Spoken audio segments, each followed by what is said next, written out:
Ginastos ko ng 1 bilyong piso para mabili ang pinakamataas na landmark sa Magdujayanlu Beach. Sa financial center, akala ng lahat ay baliw ako. Pero hindi ako natutulog. Pinipigilan lang nila ang pasukan. Nagtayo ng mataas na bakod na may kuryente at mga anti-aircraft na tornilyo. Dahil tanging ako lang ang nakakaalam. 1 buwan mamaya, dumating ang apokalipsis ng mga zombie. Sa panahong iyon, ang buong masiglang lungsod ay magiging impyerno. At ang isa-isa zero palapag na ito, ay magiging aking langit na mundo. Bigla akong umupo mula sa kama. Humihingal ako ng malakas. Punong-puno na ng pawis ang buong katawan ko. Mahigpit kong yayakap ang kama. Namumula ang mga joint ng daliri dahil sa pagkapagod. Walang nabubulok na bangkay. Walang madilim at basang ilalim ng lupa na pinagtataguan. Walang dating kong nobya na nagtulak sa akin sa dagat ng mga bangkay. Ang araw ay tumatama sa malalaking salamin sa sahig. Nagliliwanag sa kahoy na sahig. Nakakasilaw at mainit. Malinaw na nakikita sa screen ang oras. Abril 15, 2035. Siyam, 00 ng umaga. Ako ay muling isinilang. Muling isinilang. Tinitingnan ko ang aking mga kamay na buo at walang pinsala. Walang kahit isang peklat. Ang takot sa aking mga mata ay unti-unting napalitan ng isang matinding ligaya. Hindi ko akalain na ako ay bumalik sa isang nakaraang buhay. Sa hatingabi ng Mayo 15, 1 buwan mula ngayon.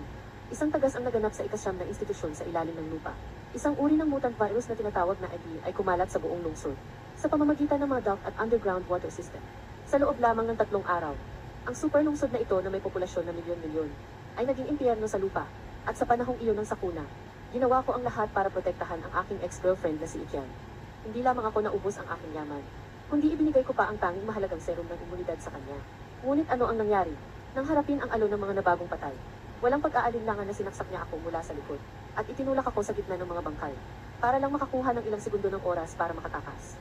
Nang maisip ko ang mapagkunwari at malupit na mukha ni Ikian, hindi ko napigilan ang pag-uho ng malamig na tawa, dahil binigyan ako ng pagkakataon ng langit na muling mabuhay. Yixian, at ang mga hayop na mataas ang lipad sa apokalipsis. Ang ating mga account ay unti-unting bibilangin. Ngunit ngayon, ang pinakamahalaga ay hindi ang paghihiganti, kundi ang mabuhay. Kung nais mong magtayo ng isang ganap na ligtas na kanlungan sa katapusan ng mundo, kailangan ng napakaraming yaman at napakatibay na kuta. At ang lahat ng ito ay nakasalalay sa isang salita lang, pera.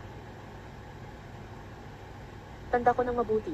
Noong hapon na iyon, 2:00, magkakaroon ng isang pambihirang pangyayari sa pandaigdigang pamilihan ng pananalapi, na isang Black Swan event. Biglang naganap ang kudeta sa isang bansang may langis, na nagdulot ng matinding pagbagsak ng mga kontrata sa pandaigdigang langis sa loob ng 2 oras, na nagresulta sa isang napakalaking pagbagsak. Dahil dito, maraming higanteng Wall Street ang nagpakamatay. Ito lang ang aking tanging at pinakamabilis na pagkakataon para kumita ng malaking pera. Ito rin ang pinakamabilis na pagkakataon para kumita ng yaman. Agad akong tumawag sa ilang tao. Manager Zhang, I mortgage mo ang 2 apartment